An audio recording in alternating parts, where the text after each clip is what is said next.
All right, well, it is time for your WrestleMania wrap-up and the Monday Night Raw After WrestleMania review. I've got co-host Mary Grater with me. She'll be joining me in just a minute to discuss all of it, including Charlotte's big return and really good promo, Drew McIntyre earning another opportunity at the WWE Championship at Backlash, Alexa Bliss splitting from The Fiend, and so much more. We're going to get everything going right now.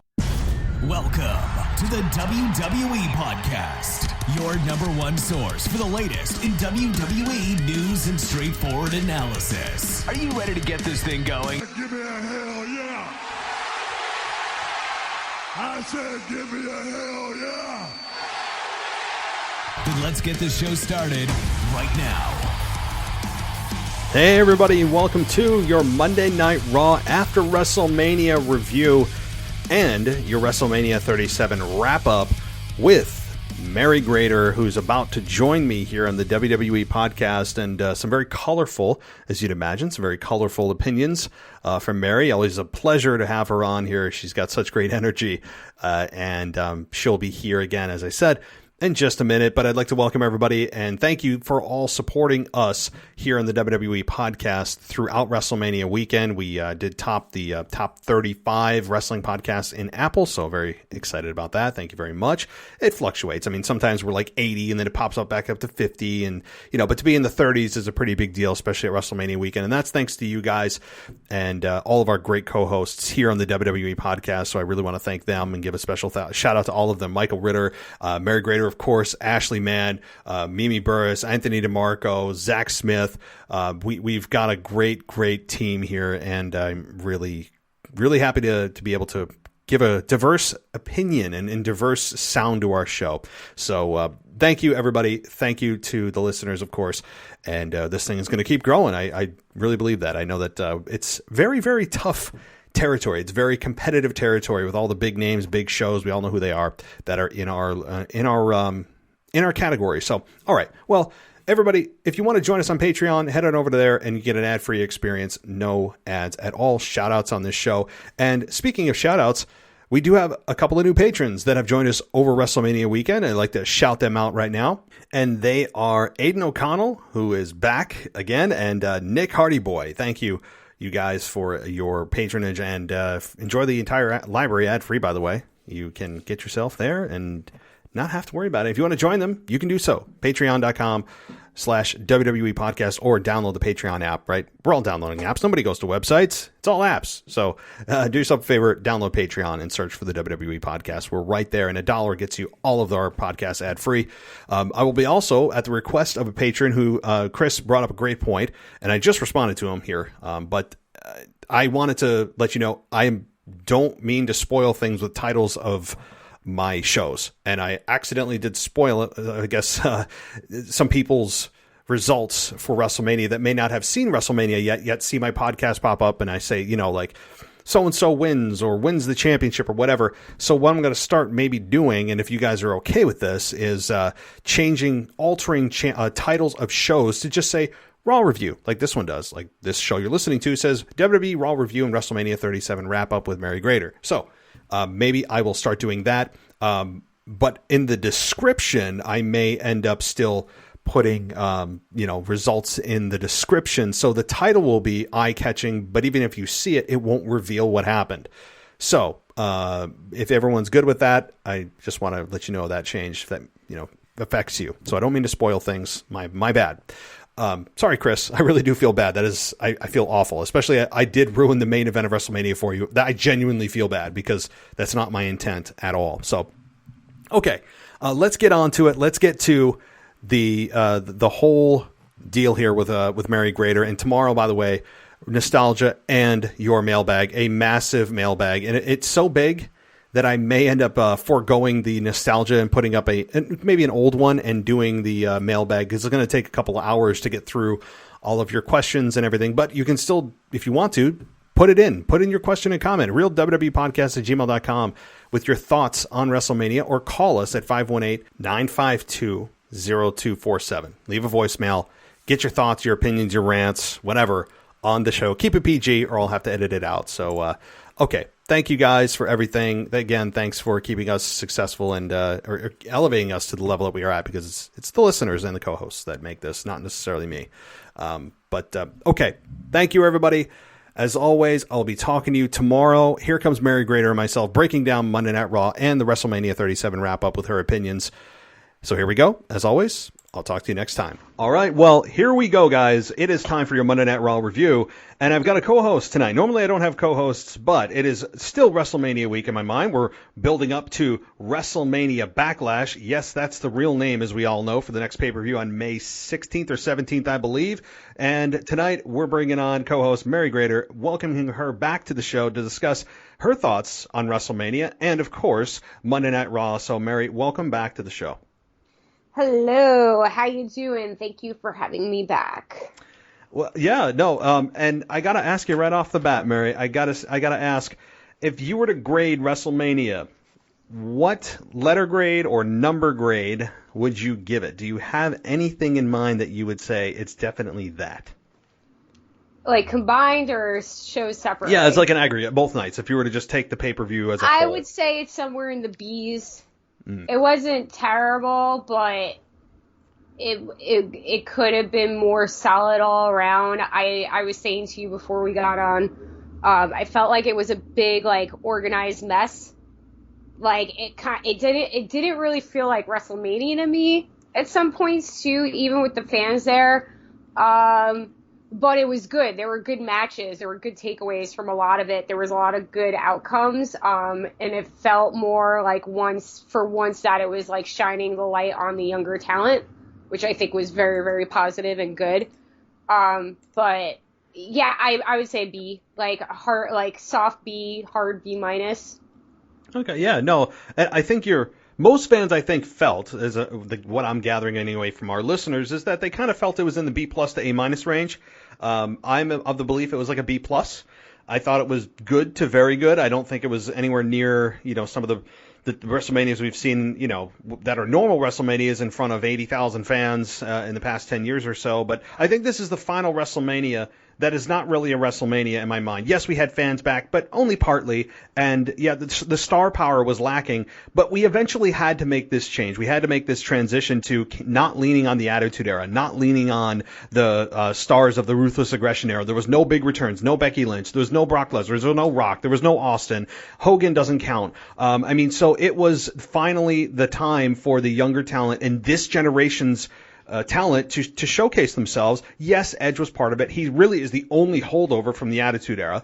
I thought it was a very good show. I mean, I've done two podcasts on WrestleMania already, but one thing that, Mary, you and I wanted to touch on, actually you did, because no one's talked about it, is during that rain delay for WrestleMania, we had, of course, Michael Cole in a poncho. No one wants to see that again. But we also had the talent cutting promos that were not scripted. And you wanted to provide some thoughts on that, so Mike is yours. Yeah, like I was saying to you, I don't remember any in particular. Actually, I do remember Kevin Owens, I think, out of the bunch the most. Everybody was doing promos. They were doing backstage interviews, and it was this chaotic mess, but this was an actually good chaotic mess, because it seemed like everybody who was doing the promos or doing the interviews was trying to show that they could do it without, guidance, that they knew what they were doing. And, it's WrestleMania. How do you not know how to hype up WrestleMania in your match and sell your match, So it was really refreshing, and it really showed that there's a hell of a lot of talent on there if you let them go and see what they do. And if they fall, then they fall, but you got to give people opportunities, because, look at AJ Styles. I feel like he got more of an opportunity to be on the mic in the WWE than he did in TNA. I know he did a lot when he was in New Japan, and that's where he kind of honed it. But, the WWE wasn't afraid of it. So they were like, here, go, and he has gotten so good on the mic in both roles, but particularly being that annoying, obnoxious heel who's cocky. And he's AJ Styles, he's the phenomenal one. So I think it was a really good, delay. It sucked. They didn't start for 45 minutes. Everybody had to run for cover. It was raining. People slipped after, whatever. But I think it was this little beacon of hope that maybe people will realize that they don't need to, rule with such an iron fist backstage, and that's how you make new stars. You got to let them go. But that's my personal opinion. But on the flip side, Vince is doing crazy stuff. So I don't think that's going to happen, And we'll get to that crazy stuff soon, because there is a lot of stuff that is kind of weird, doesn't make sense. And one of those things that doesn't make sense, I'll get into it. I know this is night 2. We're not going in any particular order. But we had Randy Orton defeat the Fiend in 5 minutes, 5 minutes, 50 seconds to be exact, with Alexa Bliss turning on the Fiend. I guess I thought it was a Sister Abigail type thing. Apparently, when we saw Raw, that's not what it was. She's using her own, I guess, possessed doll of Lily. She harnessed her own power somehow, and that's what this is. But what did you think of Randy Orton defeating the Fiend? Maybe you're on the opposite end of this. Maybe you liked it and understood it, and it was positive for you. But what did you think about that particularly? No, I thought it was completely stupid. No offense to Randy Orton. And I think Randy Orton's, been great in this feud. And we've seen a different side of him. Again, another evil side. And I think they were playing it really good. And I don't know what happened. I get him coming out, and being healed. I got that part. I thought it was a little weird, but I was like, they can't keep going with this burnt skin, gimmick. I viewed it as he's coming out of his snakeskin cocoon, whatever. But to have Alexa do that, it just didn't make any sense. She'd been waiting for him to come back. I figured they were going to keep going and go on their own single runs, but still be a team and harness power from each other. Cause she kind of brought him back. It looked like that in a sense. It wasn't like he did it all on his own. She was doing voodoo and crap. So I just didn't understand it. Randy Orton should have, taken the loss, because he was rebirthed. Why wouldn't he be stronger than ever? Why would he be weak? I don't know. I'm trying to think of it in a supernatural sense because I watch a lot of supernatural shows and stuff like that. It makes absolutely no sense for that to happen. Maybe down the line she turns on him, but for her to go, and I think this is leading to that singles run that I was talking about the last time I was on the show where I said that I think after this she's going to get unleashed on the women's division and it's going to be a different Alexa Bliss and she's just going to run shot through all of them. I think that's what's happening, but I don't think that they needed to do that to get here. That's the thing is they didn't need to split up. They didn't need Alexa to turn on the Fiend to have her own story. That doesn't make sense to me. It felt too early to do. And like you said, if she really didn't want the Fiend, it just brought him back to turn on him. You could have just left him there, wherever he was, in hell or wherever. So I don't know. I don't understand the symbolism of the crown that was bleeding black blood, and I don't. She didn't explain that. It was just, I guess, a cool prop that they saw and said, "Hey, this will work," with no real symbolism behind it. It just reeks of McMahonigans. It just reeks of Vince McMahon thinking, "Oh, that'll look cool. It'll be a cool shot." You know what I mean? And the rumor is that he dismantled it, and I don't know if this is a control thing at this point. Because, it was something that was getting over that he didn't have any control over. We all know Bray was, writing a lot of this stuff. So, I don't know if he just doesn't like doing that, not having his ideas stuck into anything. So, because I don't understand why you would derail something like this when it's been the most interesting thing on the product in years. And it's had longevity. And, this Alexa Bliss part is not even a year old. I know, and it's going so well. It doesn't feel stale yet. It's not like fans are like, oh my God, can Alexa just move on? It feels like, I like this pair. I really like this pair. Would we like Alexa to have her own story? Yeah, but that doesn't mean we need to break her from the Fiend. They could have just not even gone there, and they've gone there, and, I guess it's good. The one good thing is Alexa is on her own now, apparently, and she is going to be running roughshod, as you said a number of weeks ago, about running a roughshod on the women's division. That's cool. It's good. The women's division does need a little bit of diversity right now, and she's going to add that supernatural element, and I do see her becoming women's champion at some point in 2021. So there is that, but I want to move on to something maybe that you did like, or at least most of the fans liked. Bianca Belair and Sasha Banks, that closed night 1 for the Smackdown Women's Championship in about 17 minutes this match was. Did you like this match as much as I guess, yeah, as much as most fans did, or were you maybe a little down on this match? What'd you think? I'm going to get that in 2 seconds. I just want to say this real quick before I forget, because I will forget. Going into Monday Night Raw real quick with Bray coming out as Bray Wyatt and being in the Funhouse. Oh, yeah. I have no idea what that promo was. I don't know if you saw it, but Yes. he was acting like a used car salesman, country person, and I feel like he was just kind of just blabbering crap out because he was annoyed. It didn't make any sense. Yeah. I feel like they just shoved him out there and they were like, "Well, do something." I don't know if you got that. No.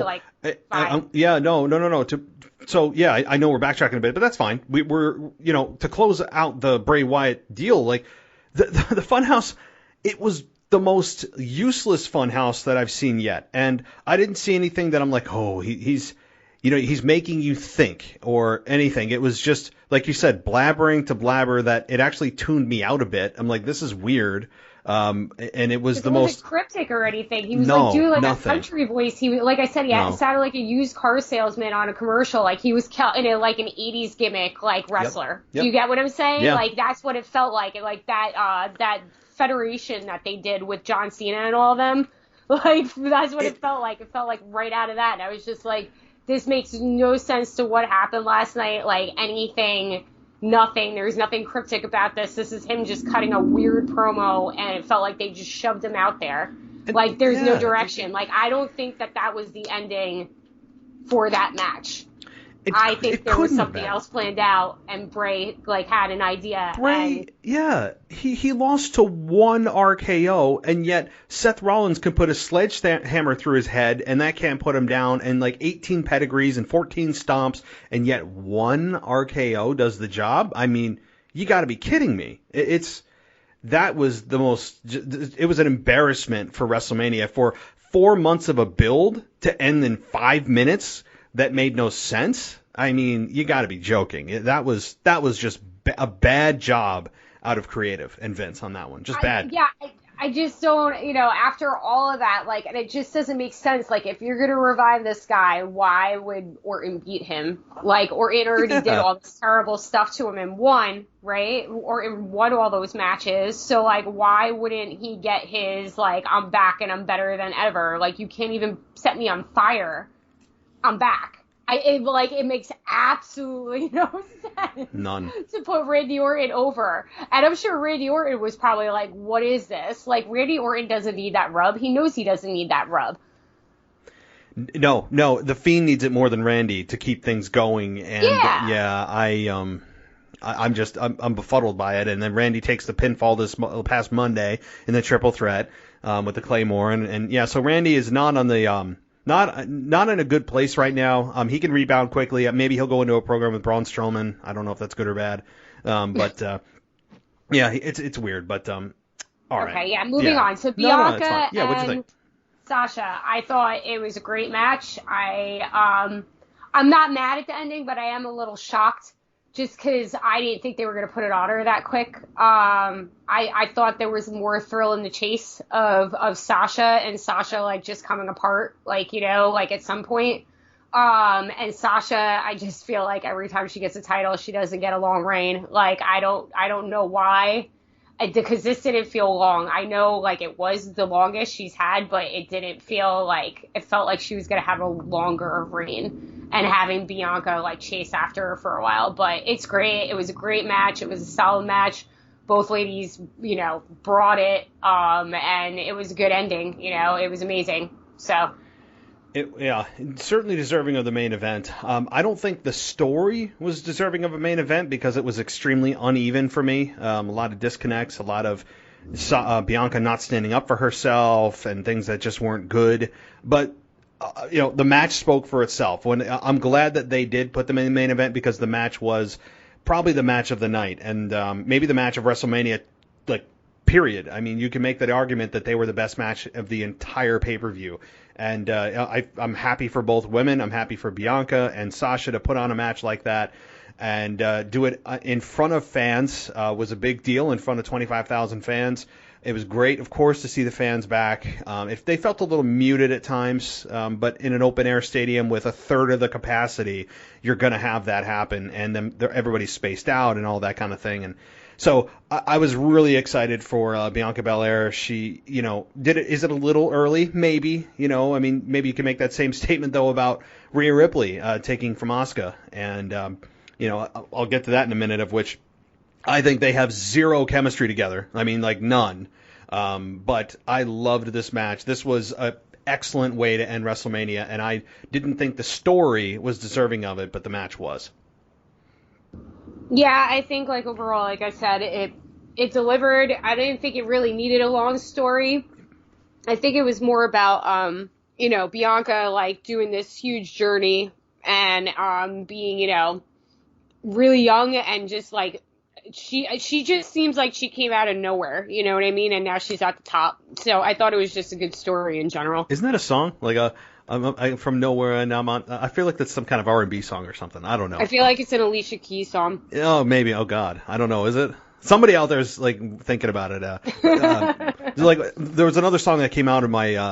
I don't know. I don't really listen to R&B that much in rap, but there was when Bad Bunny pulled up in the Bugatti last week, the week before, and the song of I woke up in a Bugatti, and I was like, what song is that? Because I know that's a song, and somebody pointed it out to me. So, all right, well, I'll move on to, of course, the main event of night 2, Roman Reigns versus Edge versus Daniel Bryan, and Roman Reigns retains in the triple threat match.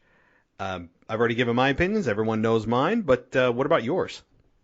I thought it was a great match. Again, I think everybody performed the way they were supposed to, and I think that Roman retaining was the correct booking. I wouldn't have done it any way else. I thought Edge was going to heel turn. He was definitely playing more of a heel than Daniel Bryan. I thought it was going to be reversed. I thought Daniel Bryan was going to be the heel and Edge was going to be the tweener, but he was, he had this mean, nasty streak, cutting unbelievable promos leading up into WrestleMania. But in the end, Roman's got to sit on that throne for a while. I don't know who's going to take him out, but I don't think that person is around yet. And I hope it's not a John Cena. I hope it's not a Rock. Yeah, well, I think... Here's the thing. I said at the beginning of the show, I believe that this is the last WrestleMania that's not truly a WrestleMania. I think next year in Dallas, they have a one-night deal in Dallas with 80,000 people in the AT&T Stadium.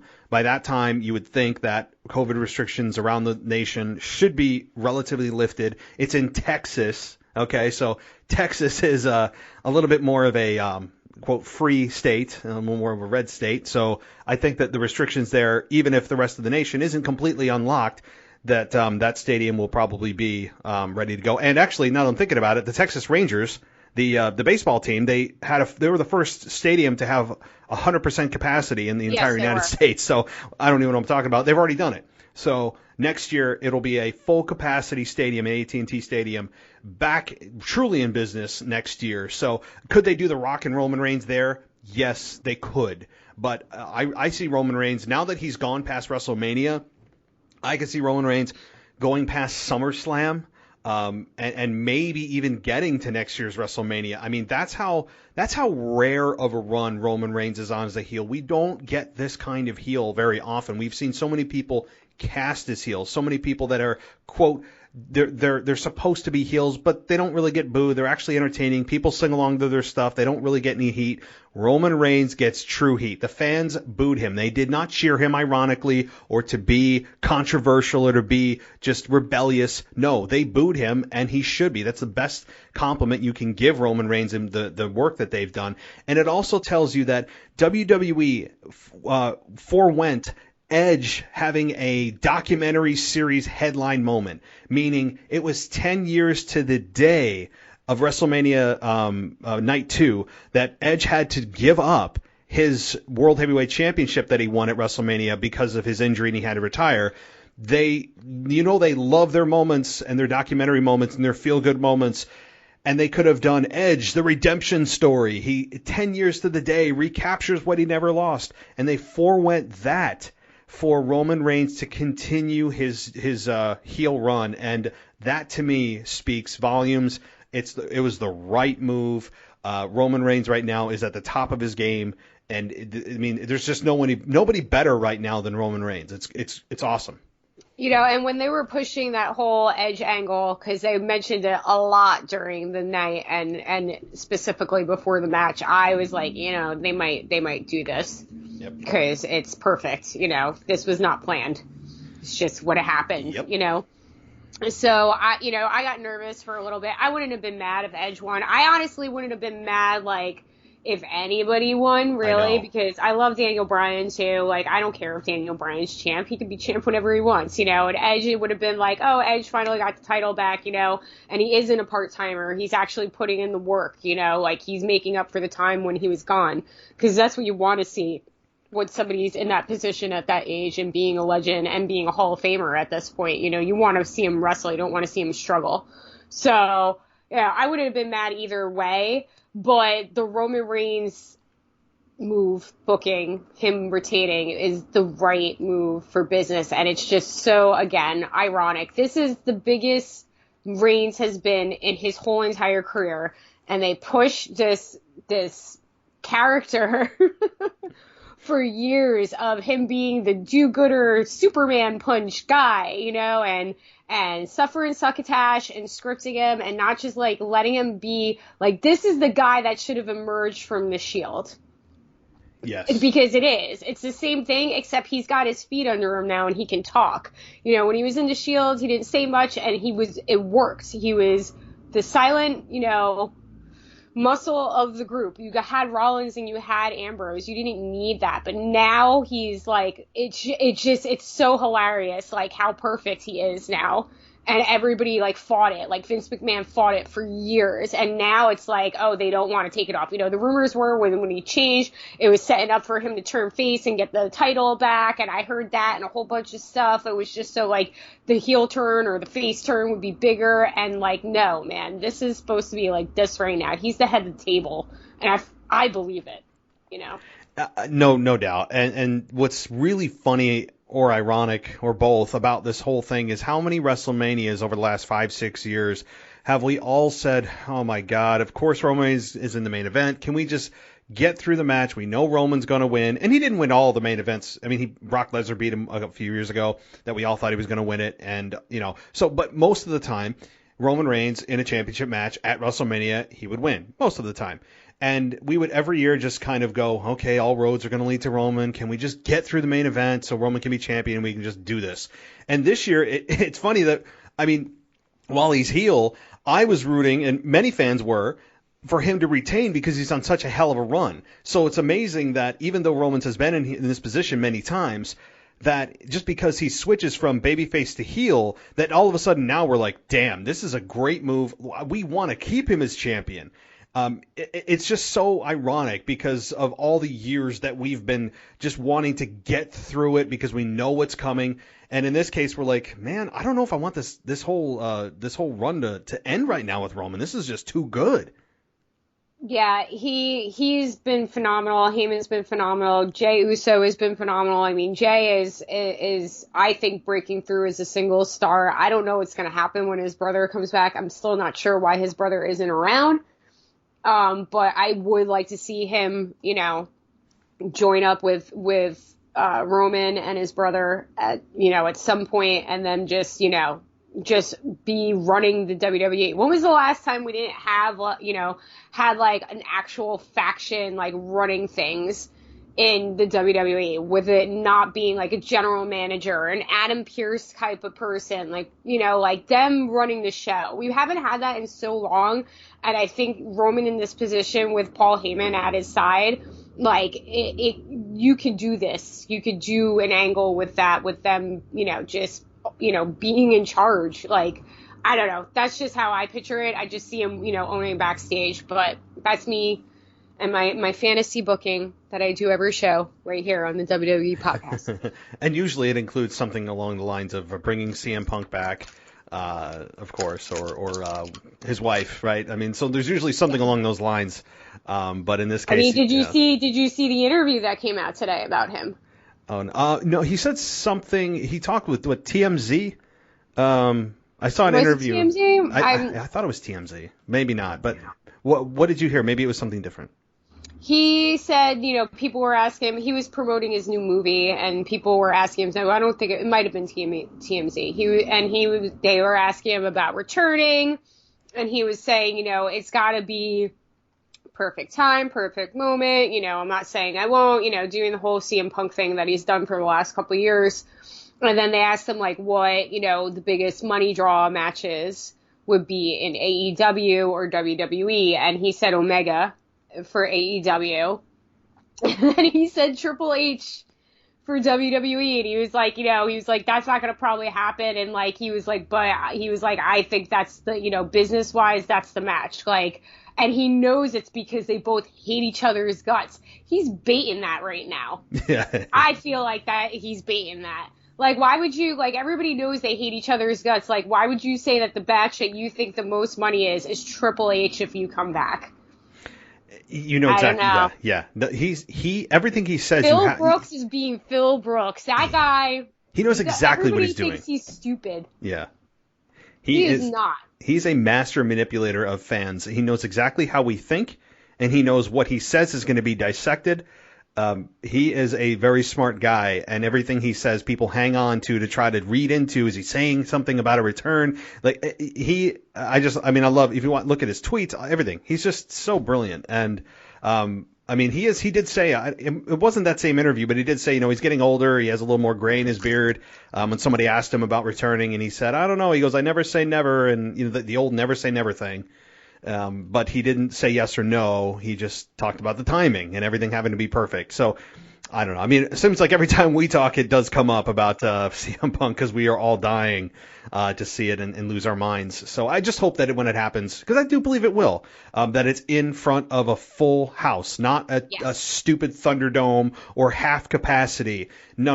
I'm talking like. He's come out in interviews and said somebody asked him like, what's the best thing about not being in wrestling right now or something like that, and he was just like, no fans. He's like, there's no way I could do it. He was like, there's absolutely no way I could do it. So CM Punk ain't coming back before there are fans in the building. Like, come on now. No, he's not. So everyone can kind of put that to bed. And once you see the arena start to get full again and WWE's traveling and things are lifted, hopefully in the next year, or maybe sooner, we'll see, that then you can start to dream, I think. So, all right.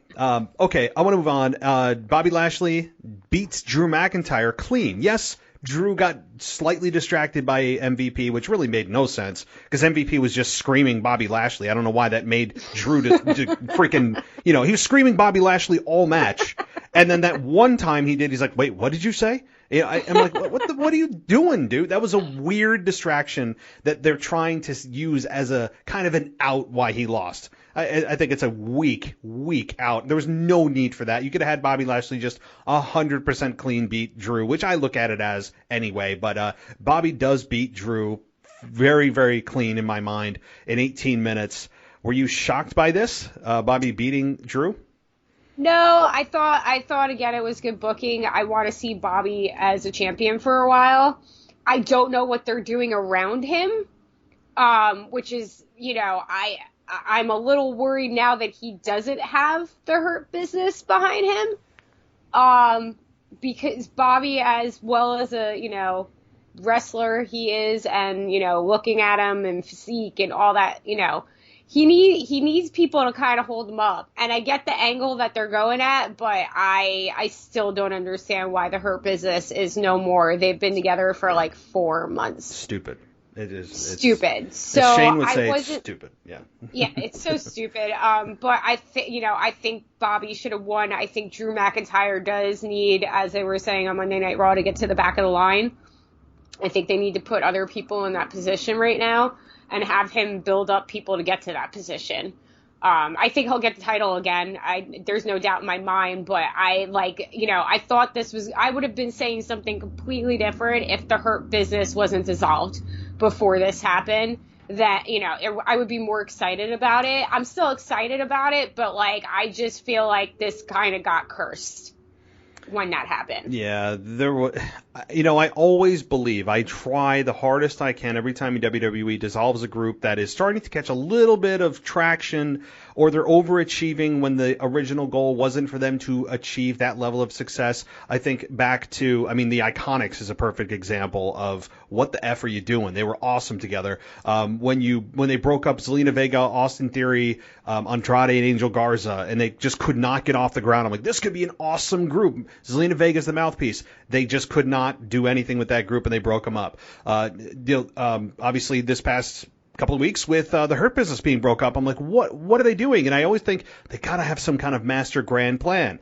And then we learn, nope, they don't. It's just to create more single stars. There's really no big end game, and I don't see an end game for Bobby Lashley breaking with the Hurt Business. Now we saw him this past Monday, of course, gets Slapjack and Mace, or whatever kind of 80s villain names of people that are in the in Retribution, the defunct Retribution, are now with Bobby Lashley, I guess. So he does now have henchmen, but why couldn't they have just, if he's going to have henchmen, why couldn't we just stick with Shelton Benjamin and what's his name? Cedric Alexander. I lose my brain. It's okay. It's been a long 6 days of wrestling podcasting, but he's going to have henchmen. He already had him. So what are we doing? I'm not following this whole logic, but I love the Hurt Business. Many people love the Hurt Business, and it was just ridiculous to have him not dissolve the Hurt Business when it was on all cylinders running. But I don't know. Yeah. It's just another thing that's happened in the last couple weeks. And the last time I talked to you, I said we were talking about how it felt like it was a reset, like that, like all of a sudden, like storylines were just dropped and people were put with different people. The last time I was talking to you, that was like when Tamina and Natalya were put together. So it wasn't that long ago. It was like within the last 2 months, right? Mm-hmm. And then like this happened, and it's just like another thing that I'm like, okay, like exactly what you said. Okay, first you're going to dissolve it for some reason because it's not working, which it was working. They had like one little indiscretion, the tag team, and it didn't like seem like it was volatile when it happened. It wasn't like it caused like discord in the group. And now all of a sudden it's this big huge deal, and Bobby Lashley needs to go on his own, and like, okay, like, are we going to throw MVP out too? Like, that's what I felt at that point, because I didn't understand, like you said. And now you have Retribution. Like, I thought they were going to be recruiting more people, you know? I kept saying that to you. I was like, what do you think about, like, Apollo Crews or somebody else that they were talking to? Ricochet ending up with the group. And then, like, they're just done. Mm-hmm. And like, again, just done. I don't have anything to say to you after that because I don't really know what happened. And it's like, not for nothing, what do you do with Shelton Benjamin and Cedric Alexander? Now they're a tag team? Like, they're just going to fall into the, you know, the black hole of the tag team division, like most tag team people that, like, are put together for no reason do, because that's what they are. Like, at least when they were at the Hurt Business, they were representing something. It makes them more solid as a tag team. I just...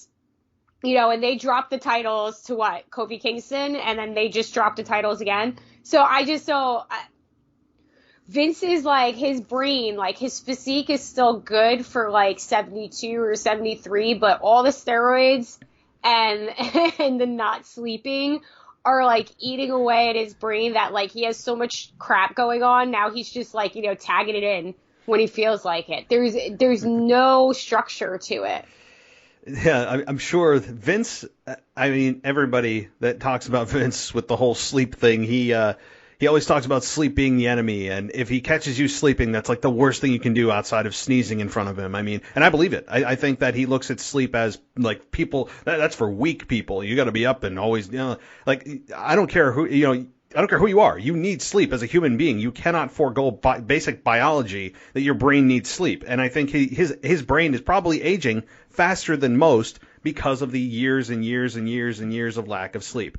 Now, I mean, there's probably a whole scientific study on that. We're not going to get into it, but it's just a fact. Like, you, as a human being, you need sleep. So, but anyway, with Vince McMahon and the logic here of not being able to keep, like, you know, factions together that are damn good and overachieve. And then you have Bobby Lashley and Drew, like you said, having Drew being told he needs to go back to the back of the line, that makes sense. Of course, you had Braun Strowman come out there, and then you had Randy Orton come out there this past Monday. Well, where's the logic in that when it applies to the Raw Women's Championship? Why is nobody complaining that Rhea Ripley or Asuka gets a rematch on Raw where it's the same thing? Like, why, if that's the case, is nobody else interested in the Raw Women's Championship? And why is Asuka immediately being afforded a championship match? Why? I mean, so the logic is inconsistent. Didn't they say, I'm sorry not to cut you off, weren't they saying on the basis that, like, that match was their rematch? What do you mean on Raw? No, that the match at WrestleMania between Lashley and McIntyre, wasn't that the rematch from the first match? When Drew dropped the title to him? Oh, well. I think that's the angle they were going at with that. Well, Bobby won it from The Miz. He didn't win it from win it from Drew. So, because The Miz was champion, where Bobby then just manhandled The Miz. Okay, yeah, and became you're right. champion. I was trying to make logic out of it. No, but it's just like the inconsistency. That's what it was. It sounded like it. That's the way they were making it sound. It sounded like a rematch between Lashley. And you're right. I didn't even realize that. So, yeah, I don't know. I don't have an answer for you. But like I said, again, second time report that Vince McMahon had the final say on this too. So it's not like I'm like just like something reeks of McMahon sometimes. Like it's just there's no way. But, like, you know, everybody says, even Triple H, oh, well, he still signs out. And it's funny listening to Triple H interviews at this point because you see, like, he's walking this really thin line. Yeah, you can feel it. Yeah. Of where he wants to say, like, something, but he can't because that's his father-in-law and his wife's father. Yeah. And, like, he just, like, starts making jokes about him. Like, oh, well, you know, Vince. And that's, like, every interview now. And it's just, like, you can see it's, like, killing him inside. Like, Triple H isn't a young pup, you know? Like, he's, like, in his late 40s. I'm sure he doesn't want to be doing this at 70 years old when McMahon's doing it. You know, so it's just this weird power struggle. And that man, and nobody is saying anything to him, and nobody will. And that man is never going to step down. So either he's going to end up in an iron lung or freeze himself, or he's a cyborg. Yeah. But, like, it's just, these are things like this that happen, like what happened with Bray and what happened with Bobby Lashley in the Hurt Business. It just, you know he did it. There's no other explanation for why you would do it. I don't even know, like, why Rhea Ripley won. Like, it seemed really fast. And, like, again, yes, you know, give the young people a chance. I felt like that wasn't the person that Asuka should have dropped the title to. Asuka's and her run, I felt, deserved more. You know, I would have taken Charlotte over it, but that's pushing it, you know. But at least, like, Charlotte made more sense. I really thought we would have gotten Shayna Baszler and Asuka before we got Rhea Ripley and Asuka, but it just felt like they had nothing for Rhea, and they're like, oh, well, we're bringing her up to the main roster, we're just going to put her in the main picture right away. I mean, but how long before they ruin her character? Like, I don't know, I'm really jaded sometimes. There was a lot of good that came out of this weekend, but with the wishy-washy and the flip-flopping the last couple of months, I just don't know where it's going. Like, what we're talking about right now, we could talk at the next podcast and it might be completely different. It seems to be, and that's the thing is, you can see it and feel it. Every week, it feels like they are, I shouldn't say every week, most weeks, it feels like they are, you know, writing the script as the show is going on, changing things as the show is being aired, last second, literally. I mean, we hear reports all the time from credible websites, not just, you know, the mom and pop one, but the big ones. We all know who they are. That, you know, Vince is tearing up the script minutes before Raw and rewriting the script, you know, an hour before Monday Night Raw.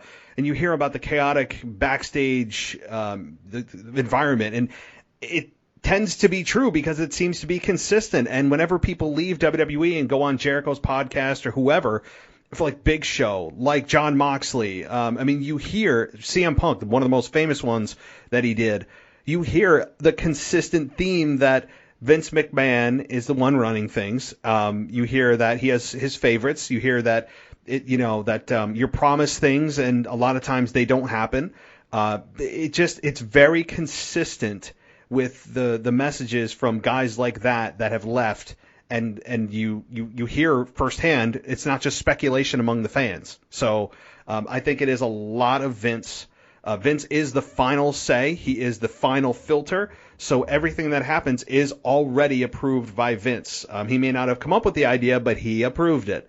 So yeah, this is a lot of this is Vince, but we all think Vince is, when he dies, that our problems are all going to be solved, and everything's going to turn around in WWE, and the creative is going to be perfect. I tend to think not. I think that with Shane there, with Stephanie, who I don't think that she's interested more in the WWE than she is actually doing her PR work with charities and all these Coleman, or what is it, Connor's Cure, all these like PR. She's very heavy on the image of WWE. She's the chief brand operating officer, or the chief brand officer, one of the titles, where she's more interested in expanding the brand globally than she is getting into the nitty gritty of creative. So I don't know who is going to take over when Vince leaves, but we all think Vince dying or stepping down is going to be the end all be all cure all, and I don't think it's going to be the case.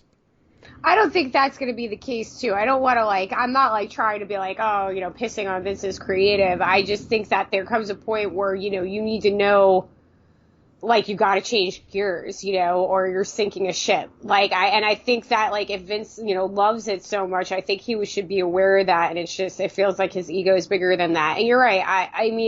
I think that Triple H is going to be in charge of creative. Shane doesn't seem to be a partnering member in WWE anymore, so we don't know if Shane's ever going to come back on that level. You would have thought that Shane would have gotten the business, but it very much seems like Stephanie is getting the business. Yeah. So it's just a weird dynamic that you're not going to have the next son in, especially because Shane has 3 boys. This is not – I don't think that the Federation will ever leave the McMahons. No. And I would hope not. For all the bad crap I say about them, I don't ever want the WWE to be owned not by the McMahons. So it's just going to be, it's interesting because we're at this brink right now where, Vince is getting up here and we're going to see it move into the next generation. And we really don't know what it's going to turn into. But anything that, we've seen Triple H doing in NXT, we know is solid stuff. And, we get glimpses of that on the main roster, but, you can't have 2 products under your same umbrella and then be completely opposite if there isn't one, underlying factor. And we know what it is. McMahon doesn't really pay attention to NXT, and he sees what's popular there and he brings it up and then, he McMahons it. I don't, so it's just... look what's come to Bayley. Bayley is now resorted to annoying Bayley from before, but now with her new look. And now it's the worst of both worlds. It's just, I don't know. It's sometimes the main roster is where things come to die from NXT, in my opinion. I don't think Vince knows NXT exists. I think I think he looks at it as, hey, we have a farm system? Cool. What do we do over there again? I really don't think he has any idea really what NXT is doing or how they're so successful, and he looks at it as, well, they'll never be Raw or Smackdown. They weren't even involved in the Royal Rumble this year. They weren't involved in Survivor Series this year with the brand supremacy nonsense. As much as I hate it, they didn't bring NXT into the picture. NXT's now been moved from Wednesday to Tuesday nights. They say it's not because of AEW. That's a whole load of nonsense. It was because of AEW.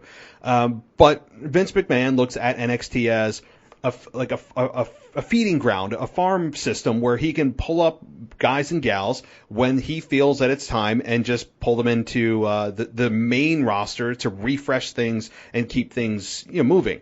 That's how I think he views it. I don't think he views it as a true third brand, because you see more people coming up than you see people going back. Yes, Finn Balor did it and it reinvented him, and it's been great for Finn Balor. But it's like a 10-to-1 ratio of people coming from NXT to Raw or SmackDown than the other way around, which tells me how they view NXT, how Vince views NXT. So, all right. Well, speaking of Shane, I do want to ask you about the match here that happened with Braun Strowman. Steel cage match. Shane McMahon and Braun Strowman in a steel cage. What did you think? Were you even excited about the story, or was it as stupid as stupid can be? We talked about it. It's one of the stupidest things. Thank God they didn't do the choo-choo train of, during when Braun was running around the ring. And again, another McMahon thing. who said that was a good idea and it got approved? Kevin Dunn, like maybe? that. Yeah, No, that was a Vince McMahon idea purely. Nobody went up there and was like, what would be really cool is that if we add now more sound effects so he looks like a cartoon when he's running around the ring and, shoulder checking people. Let's put in a train noise. Yes, I'm sure one of the writers went up to Vince McMahon and said that. Okay. It's so bad, yeah. I digress. That was like probably the best part of it. I really honestly didn't pay attention to it because the storyline was just so stupid. I know Shane did the coast to coast. The gimmick of him pulling him through the cage, I guess it was cool. I just again, this was one of the fastest thrown together, stupidest, I need to get Shane on the main card thing, and we still don't know what to do with Braun Strowman. And we're just going to make him goofier and goofier. We got him out of the Wyatt family, but we got to make sure he's still goofy. It's as dumb as Ricochet with the bullet in the beginning of his song, ricocheting off of something. Who comes up with these ideas? And please tell me it's somebody other than Vince, because I don't think it's somebody other than Vince. I can't imagine a writer being like, oh, this is a great idea. And I stopped myself from saying an explicit between those two words. I was waiting for me to write down the timestamp so I could make an edit. Yeah, I felt it coming. But that's how I feel about it. Yeah, no. And Vince loves to make something his own and say that it's baby something and nurture it when it's his idea, so that he can say that it's his idea, I think. I know that sounds extremely juvenile, but I believe at his core, he'll never maybe admit that, or maybe he would, that he loves being able to create characters. But honestly, his biggest creation and most successful is probably The Undertaker. Vince is absolutely credited with the Undertaker gimmick. The Undertaker would not have happened had it not been for Vince McMahon. So he has come up with some absolute legendary ideas. But at the same time, he balances them out with a lot of garbage and a lot of things that are just childish, don't make sense, or antiquated, or just cartoonish. That's the latest. That's really been the latest thing, as you said, cartoon. He is in a PG cartoon era, adding sound effects, adding slime to this gimmick. I mean, like I said, when it happened, I felt like Mark Summers was going to come out. We're going to have Double Dare. I mean, it was so bad with that whole. It started because I called you stupid. I mean, that's middle school stuff, or even before that. I mean, yeah, people, as we get older, you may have somebody call you stupid, and Braun Strowman's supposed to be this guy standing up for everybody that's been called stupid. I have my doubts that a 6'7", 300-pound man was called stupid to his face recently. I really do. But anyway, any final thoughts on this match before I move on here? Nope. Okay, yeah, let's go. All right, let's see here. Sheamus and Riddle. What'd you think about the U.S. title match? And Sheamus defeats Riddle, and in 10 minutes. I was really happy because I can't stand Matt Riddle. Yay, yes. I can't stand his face. So he skews me out. I don't like him. I think he's a creep. And his whole bro gimmick. The Rob Van Dam spot was funny. I'll admit that. But it was only because Rob Van Dam was in it. Because Rob Van Dam is the original bro, if we're going to get technical about stuff. But I was glad. I thought that Sheamus was kind of in position to be back in the heavyweight picture. But I knew he was getting a title. And I think he deserves it, dude. That guy has done a lot of work. And has tried to reinvent himself and has gone back to his old gimmick and all that stuff. But he's done a lot of good stuff in the last couple of years. His run with Cesaro was great. And I think that, I'm glad. It's a mid-tier title. I mean, I still think he might be going back to the main, championship at some point card. But I think right now it was a good move. And I just don't think Matt Riddle needs that title. And I think he needs to go away. Matt Riddle, he's great in the ring, though, too, which sucks because the match was pretty good. I mean, overall, the match was solid. I'm not going to lie. It was a good match. But I think that was the first time in WrestleMania history that everybody was cheering for Sheamus to win. Because usually Sheamus has kind of got, that Big Show thing, Big Show ruins things. Sheamus kind of has that wet towel sometimes. Remember the matches between him and Randy Orton for, that good 2-year span where it felt like they were on Raw main eventing every night. That was the first WrestleMania that went nuts Raw after WrestleMania that went nuts. Do you remember that? Yes, I do. That was the Orton Sheamus match, and they were getting booed and they were getting all the chants and stuff. And it was like the 19th millionth time we had seen that match, and like the place went nuts. That was Jersey. Yep. Oh, that was it us. Jersey? Yeah, that was I think that was the WrestleMania. Wasn't it the same one? I mean, Raw. I don't know why I keep saying that. Raw after WrestleMania. Wasn't it the same one with Dolph's cash-in? Right after like 27 or something like that. Yeah, I think you're right. I think that was where Dolph's cash-in was. That was 29. Was it 29? Maybe it was. Yeah. It was the one. It was the WrestleMania that was here. When Punk wrestled Undertaker. I'm almost positive. Then that was 29 because 30 was obviously Brock Lesnar and Taker. So yeah. I swore, unless it was like New Orleans, but I swore that the first like crazy Raw crowd was in Jersey. Because I remember being mad that I wasn't there. Oh. Now I'm going to have to because I went to Mania and I didn't go to Raw. Oh, how can you? Oh man, you're right. Because it wasn't really a big thing at that point. That might have happened the year before, but I'm really sure it was 29. We're up to 37 now, so that seems about right. Okay, yeah. So 7, 8 years ago. Yeah, okay. Yeah. So somebody out there, look it up. I think you're probably right. But I think that was like the first time everybody was cheering for Sheamus for once, you know. So it was cool. It was a good match. It was solid, and it sucks, like I said, that I can't stand Matt Riddle because he's good in the ring. But yeah, I don't understand the appeal of Matt Riddle at all. He's really good in the ring, physical, legit credentials, no problem in the ring at all whatsoever. But when he opens his mouth or his face is on camera, I want to punch him right in the face. He feels like a D-bag, and I don't know. He's supposed to be this cool, laid-back, kind of like very deep thought kind of dude where, it's just like, no, this is not appealing or funny. Now he's got a scooter. It's extremely juvenile. I don't see the appeal. He's become kind of a comedy character. So I'm glad Sheamus, who's absolutely deserving after the year he's had of capturing the United States Championship, I hope he holds on to it for like 6 to 12 months. I want Sheamus to have a real long run with it because he's deserving. So yeah, Riddle can just don't say anything. I don't want Matt Riddle talking. If you just went to the ring, I'd be much happier with his character. But anyway, okay. Apollo Crews, Big E, a Nigerian drum fight that had nothing to do with drums, by the way, at all. Like they weren't used at all. They were there for the show, but it was a glorified street fight, basically, for the WWE Intercontinental Championship. It ended in 6 minutes, and Apollo Crews wins because of Dabba-Kato, but don't tell Michael Cole or Corey Graves that. They have no idea who he was, and he interfered on Big E's or Apollo Crews' behalf. So, what'd you think? First response is when I saw Dabba-Kato, I don't know what the hell he was wearing. But I said, is that M. Bison? Because that's what he looks like. He had like the military jacket on. I was like, who is this guy?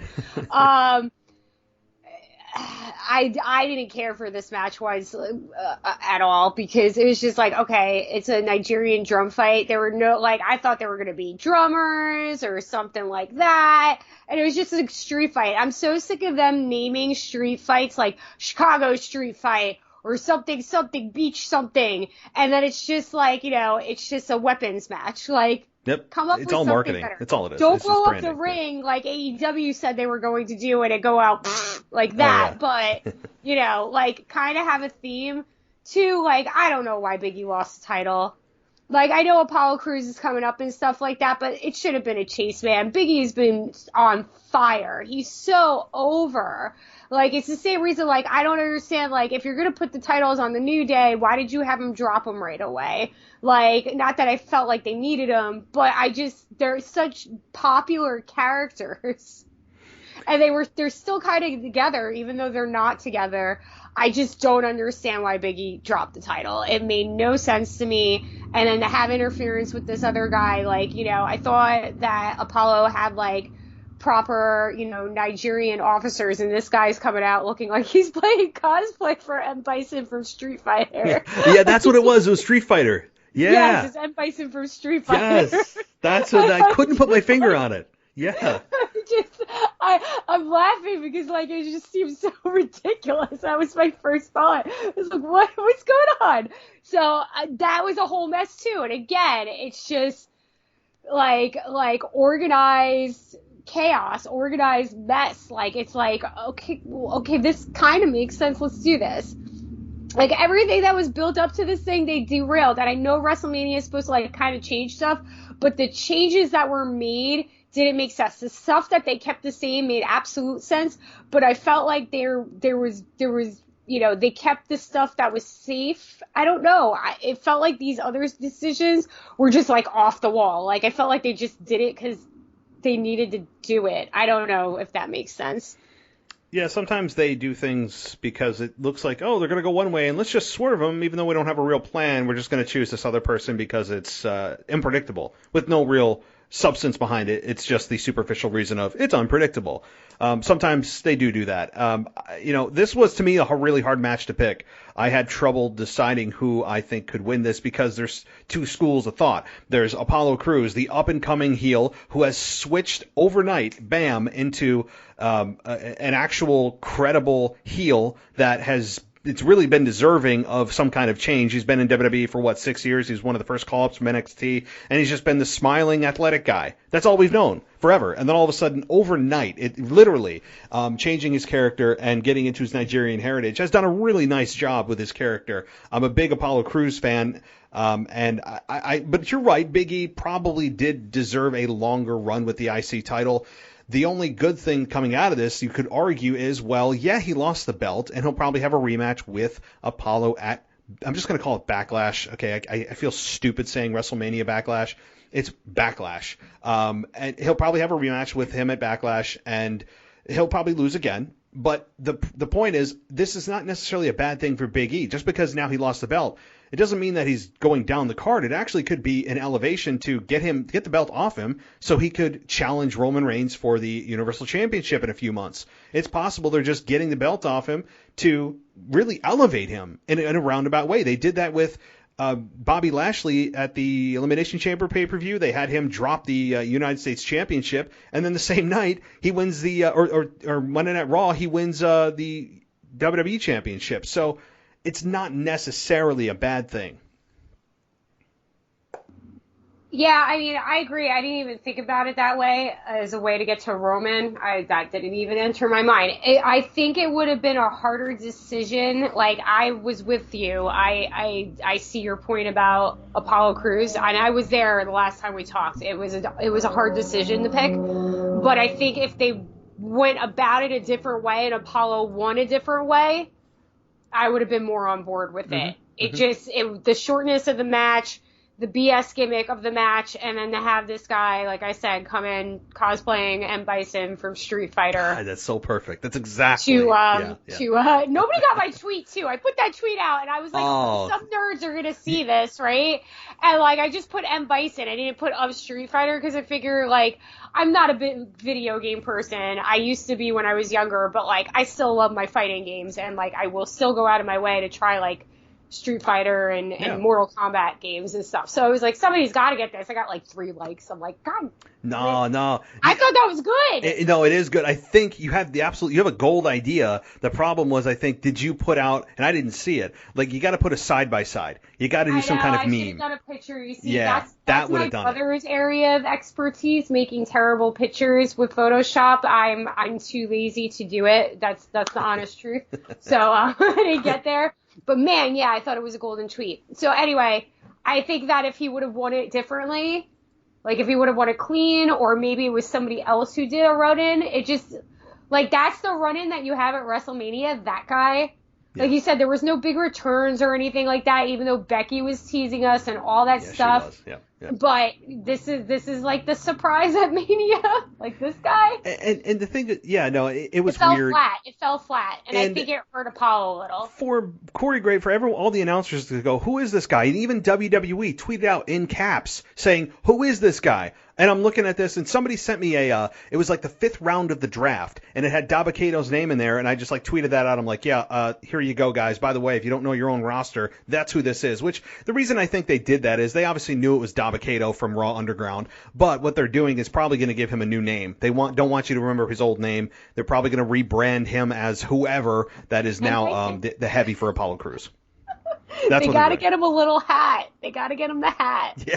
They got to somehow get the costume from the movie that Raul Julia did before he died and get the hat. And then that's what he'll be M. Bison. I think that's what his name should be. You would have won the internet that night. I mean, that would have been, yeah, damn. You deserve more than 3 likes. That's such a good tweet, guys. Yeah, go like or tweet out of pity, guys. Come on. Yes. All right. So I want to move on to another match here. The Raw Women's Championship. Rhea Ripley defeats Asuka in 13 minutes and 30 seconds. Your thoughts?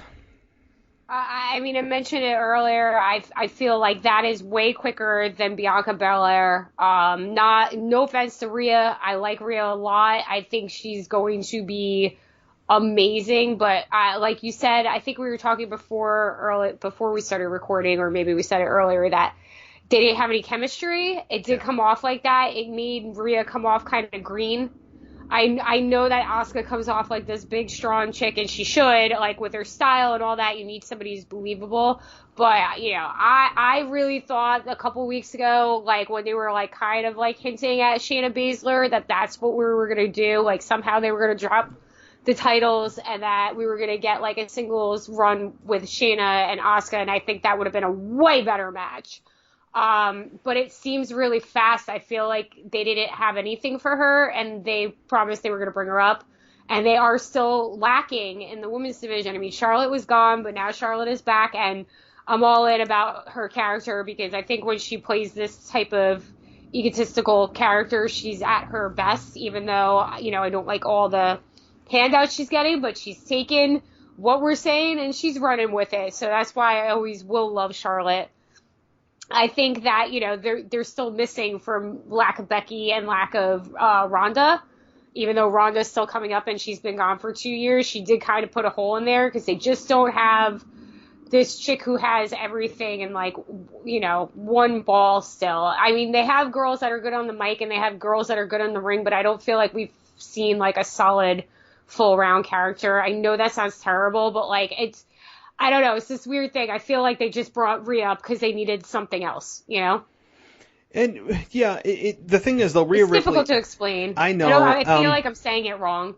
Well, let me say this, too. When people are talking about Becky, and I saw her Instagram posts and all of her teasing, I would tell people to think this way. If you are Becky Lynch, you understand how big of a star you are. You were one of the biggest stars of the women's division. You had to go because you were pregnant, you gave birth, and now people are speculating about when you're coming back, and you put this teaser out there. Why would Becky Lynch put out something that teasing, and she knows what she's doing putting that out there? I'm telling you right now, you will not hear a peep from Becky Lynch before she's about to come back. Like, putting that out there to spoil that return for WrestleMania would be the dumbest thing she could do. When I saw that, I go, okay, she's not going to be at WrestleMania. I said, there's a very, very small chance. But when they're teasing it, that's because she knows what she's doing. She's just screwing with fans, and she's putting it out there. But if I was Becky, and I would not put anything out there that's cryptic that people go, she's coming back tonight, and then just to let them down. Like, I don't know. I just don't think that they're ever going to do something like that. Becky will not do something like that before she's actually about to return, which I've always said is around SummerSlam time is my thought. But Charlotte is back now, and I know this is a little bit more Monday Night Raw, but I think it's a really good thing that Charlotte is back. Her bodysuit that she was wearing was just, I mean, look, I'm a straight guy, I'm married, but it was very distracting, and not in a bad way. I was just like, whoa, okay. Damn, she looked good last night. I was like, I'm not even, no. like, like, she's not my type either, you know, but like she's crazy legs. She's very tall. She's a very beautiful chick. Yes. It's just very appealing to the straight male. I'll just say that. But outside of that, I mean, that's not why I watch wrestling, guys. I swear. Maybe when I was, 15 watching the Attitude Era and all that stuff. But this was a really good thing for Charlotte. She is the well-rounded, polished performer that you're saying a lot of the division is lacking. She has all of it. Whether you love Charlotte or hate her, she has everything. She's got the look. She's got the athleticism. She's got the mic skills. She's everything. She's got it all. And people may complain, oh, she's like constantly champion. I understand that complaint, but at the same time, she is what she says she is. She is the opportunity. That's a great way to phrase it, because she is always in championship matches. It seems like she's always in the main event. But do we ever stop and think that perhaps she is the opportunity for other women to work with, that she is not always the end game, but rather a way to help elevate other stars? I mean, so I think Charlotte's return was a big deal. She cut a hell of a promo on Monday night. Like, I really enjoyed what she said. She even kind of went a little fourth wall and talked about some of the complaints, like I just said, that people always complain that she's the champion, and how she went through the storylines and said that this wasn't my fault, that wasn't my fault. And it was kind of like, well, yeah, that wasn't your fault, but couldn't you have just come out and challenged like Rhea Ripley did when you saw her do it? You could have come out. It was a way to just kind of speak to the storylines that she has no control over. And she said that. She didn't say storylines, but she said all these events with her dad and Lacey Evans. And she actually even almost said she was scheduled to face Lacey Evans, and then she got pregnant. She really talked about storylines without saying the word storyline, and said she has no control over these things. So did you take it that way on Raw? Like, how did you take a lot of the stuff she said? Obviously, she attacked Asuka and Rhea Ripley on Raw to really put a triple threat that we all know is going to happen at Backlash. But how did you think about Charlotte's return? I thought it was great. Like I said, I think that it's really smart of her to take, the complaints of the internet and everybody who talks about her and work it into her storyline and make her even more hated heel. And it gives her an opportunity to prove everybody wrong. You know what I mean? It gives Charlotte something, because she hasn't had a lot lately.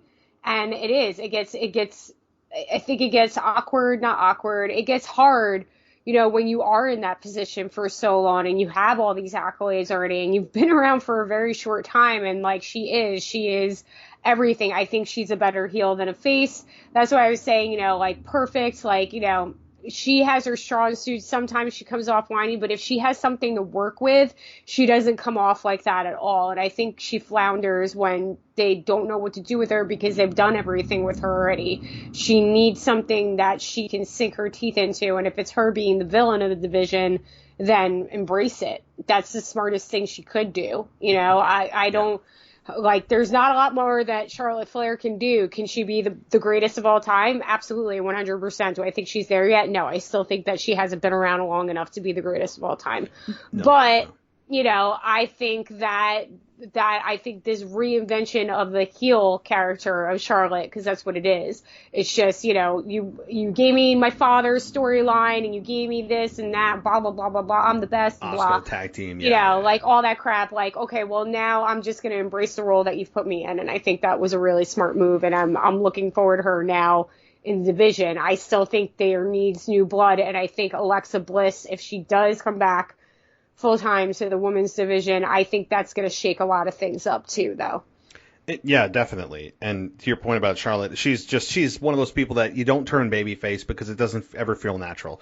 It's like mildly successful, but it's so lopsided when it comes to Charlotte that she's so much better as a heel. It's not even close. So I don't know why they always try to screw with it. I mean, she's already a Hall of Famer. I mean, she could retire today and she would be in the Hall of Fame within a few years. I mean, she has already forged a Hall of Fame career in such a short time, and she's got a long way to go.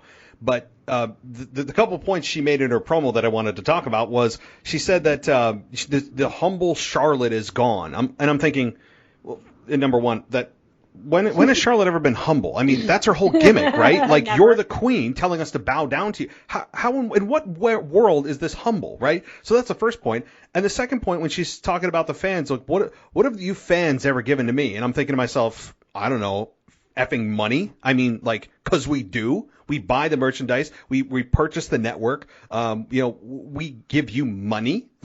We technically line your pockets. Heel stuff, yeah. All heels say that. Oh, I know. But I'm thinking I guess I analyze this crap too much. But yeah. But the humble thing, I'm like, what? The humble thing's funny because she's never been humble. But that's what a heel says who isn't humble, you know? I think that she's working the angle of a classic kind of heel character at this point. There's no gimmick. There isn't a reason why she's bad. She's bad because she's perfect.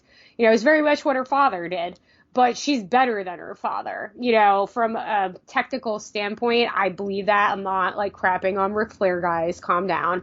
But, it's a different style of wrestling now, though, too. The wrestling has evolved. So she is the legacy of a name. And I think that she's going to be able to, hit her dad's legacy or go beyond that. And that's what I think her goal is at this point. And I think that should be her goal. I don't think it should be about like how many championships she has at this point. Just be the most dominant woman in the division and in all of WWE. And I think she can do that.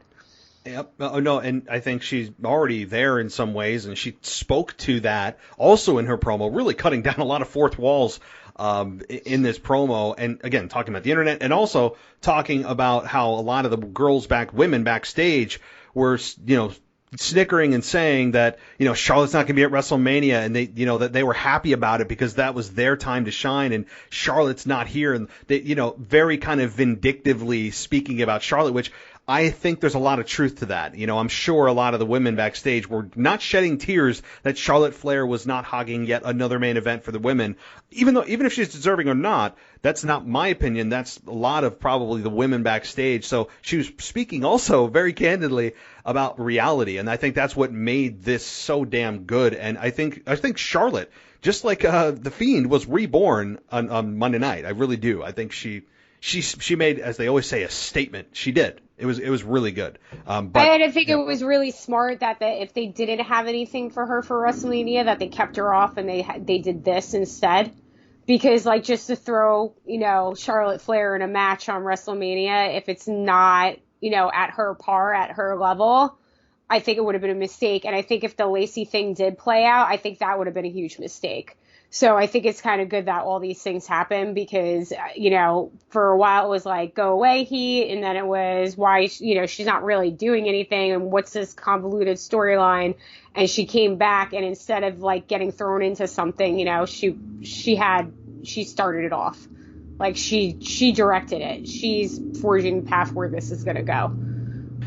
And you're right. Yeah, when she talked about the Lacey Evans thing and how that was supposed to happen, I'm like, yeah, let's all just thank the wrestling gods that didn't, because that wouldn't have been half as good as what we got. With I shouldn't say that. Rhea Ripley and Asuka, while it wasn't the best match ever, I think that the storyline at least was a little more exciting than Lacey Evans and Charlotte, that in a storyline with Ric Flair that was going nowhere, and they just ended it, and thank God for that.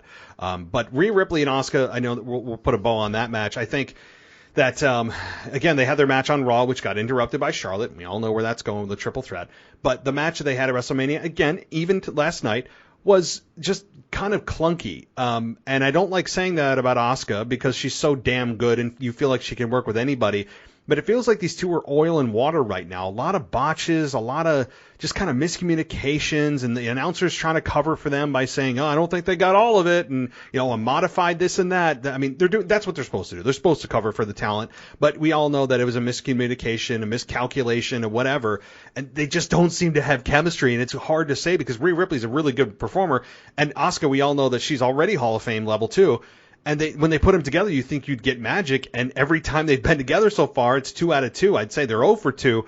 It's been kind of a mess. I not embarrassing, but man, it feels like they either just never got ring time together, or they've never been in a ring together at all. I don't know what it is, but did you feel that way, that it was kind of clunky together both nights, WrestleMania and last night? That's there wasn't really a flow of it, and I think you nailed it on the head. I think that they probably didn't have enough time to prep for this.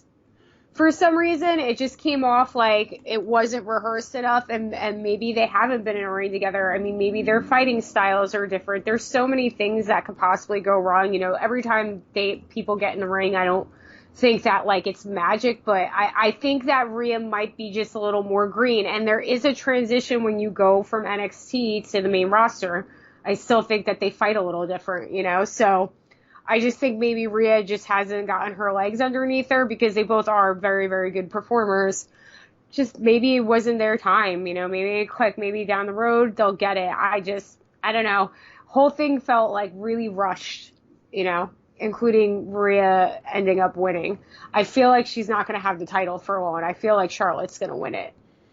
I think you're very, yeah. So my general rule of thumb at WrestleMania, when championships change hands, typically you see that championship stay on that individual for 6 months, meaning usually through SummerSlam. Typically, that's how long it lasts because you want championship changes at WrestleMania to have meaning, to have value. You want those decisions to stick because that's your biggest show of the year, rather than just having them drop it a month or two later. But in this case, I could see Charlotte absolutely winning that match, the triple threat. Again, assuming it's a triple threat. I don't see any other option here at Backlash in 5 weeks.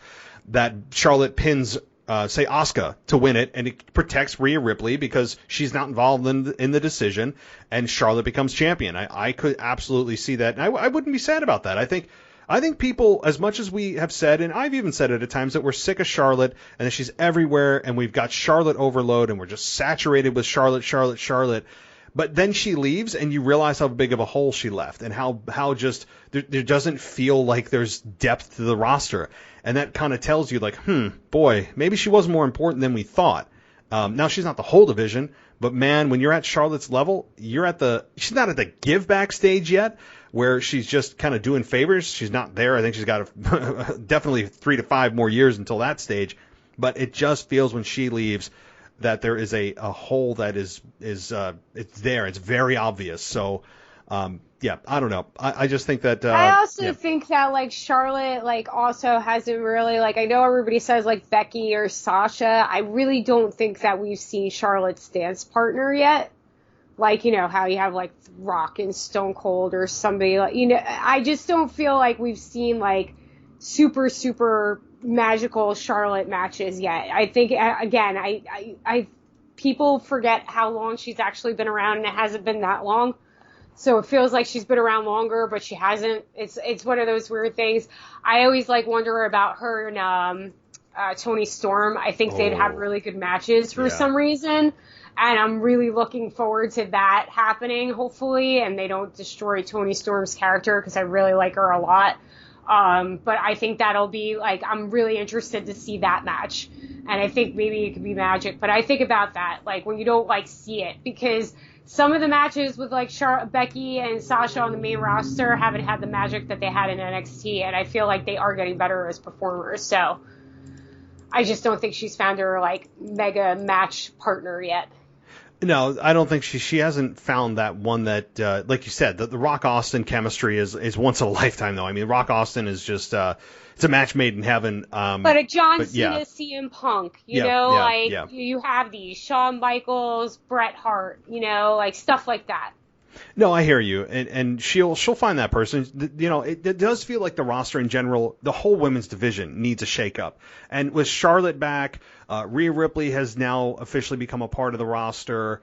Becky Lynch, I would assume in the next few months, probably maybe towards SummerSlam, she'll be back. You know, you hear rumblings about Ronda Rousey, whether or not she'll be back, who knows.